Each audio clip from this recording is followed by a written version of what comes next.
दोस्तों स्वागत है मेरे चैनल में। आज का जो टॉपिक है ना उसका नाम है प्रॉपर्टी अटैचमेंट। ये एक लीगल टर्म है, इसको हम समझते हैं। जैसे प्रॉपर्टी अटैचमेंट होता क्या है, इसका क्या मतलब है। देखिए होता क्या है, जैसे आपने बैंक से कोई लोन ले रखा हो, ठीक है, ले लिया है ऑटो लोन। आपके पास कार है और आपने ऑटो लोन ले लिया है, ठीक है ना। अब होता क्या है कि बैंक को आपने ईएमआई देना है और आप ईएमआई टाइम पे दे रहे हो, लेकिन एक टाइम आता है जब आप टाइम पे ईएमआई नहीं पे करते हो और वो ईएमआई बाउंस होता चला जाता है। बैंक उस पर चार्ज लगाती है सीबीसी के फॉर्म में, उसके बाद एलपीपी, ब्याज पे ब्याज, पैसा बढ़ता चला जाता है।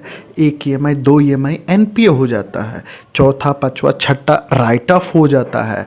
बैंक के नज़र में वो लोन बैड लोन होने जा रहा होता है या हो गया रहता है, बैंक के लिए लॉस रहता है। बैंक जब आपसे आती है कि प्लीज़ भाई पैसे दे दो, जो बैंक का ईएमआई है वो पे कर दो, आप पे नहीं करते हो। जो अपनी कार ढूंढती है तो पता चलता है कार नहीं है या कार से पैसे नहीं उस तरीके से बरामद हो पा रहे हैं जितने होने चाहिए। तो बैंक क्या करती है, बैंक प्रॉपर्टी अटैचमेंट इशू करती है। मतलब एक्चुअली बैंक नहीं, बैंक की जो लीगल टीम होती है ना वो करती है। प्रॉपर्टी अटैचमेंट में क्या होता है ध्यान से समझना।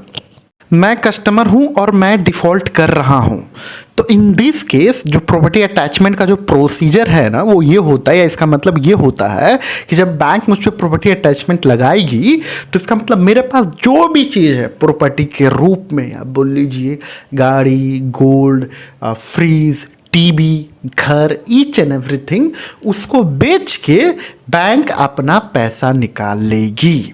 ये होता है प्रॉपर्टी अटैचमेंट। ये एक लीगल प्रोसीजर होता है।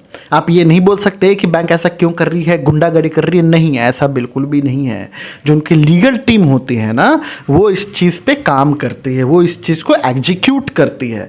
तो प्रॉपर्टी अटैचमेंट का सरल मतलब यही है कि जब आप पैसे नहीं दे रहे हो तो बैंक आपका प्रॉपर्टी बेच के अपना पैसा निकाल सकती है। अगर बैंक ने आपको 10 लाख रुपए दिया है और अभी तक आपने बैंक को रिटर्न सिर्फ 5 लाख किया है और बाकी 5 लाख नहीं कर पा रहे, तो बैंक आपके सामान को बेच के, जैसे टीवी बेच दिया वहाँ से 2 लाख निकल गया, फ्रिज बेच दिया वहाँ से 50,000 निकल गया, ठीक है, और 2.5 लाख का आपका कोई दूसरी गाड़ी ही उस बैंक ने बेच दी, वहाँ से 2.5 लाख निकला, पूरा 5 लाख पूरा हो गया। तो ये होता है प्रॉपर्टी अटैचमेंट।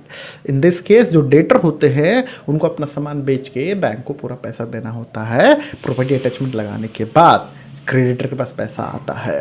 ये होता है प्रॉपर्टी अटैचमेंट।